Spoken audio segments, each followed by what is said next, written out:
And then, yun na, payment successful.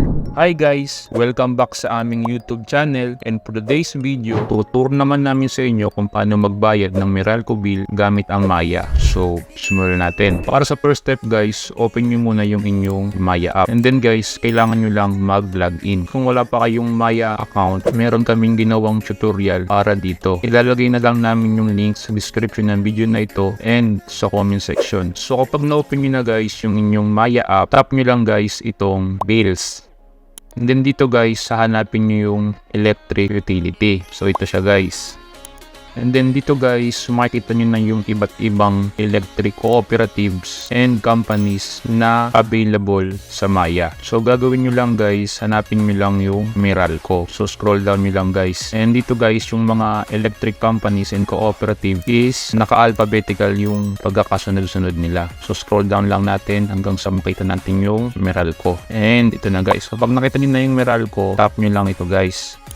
And then dito guys, ilalagay nyo lang yung account number nyo. So yung account number guys, makikita nyo ito sa inyong resibo. So check nyo na lang guys. So ilalagay ko yung sa amin.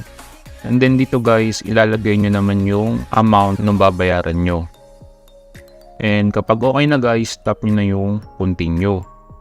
And dito guys, lalabas lang yung confirmation. So i-double check nyo lang guys kung tama yung nailagay nyong customer account number and kung tama yung bill amount na nilagay ninyo. So kapag okay na guys, tap nyo na yung pay.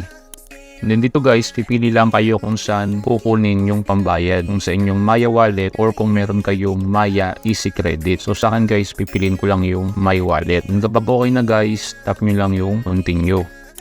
And then may lalabas ulit na confirmation, tap nyo lang yung pay now.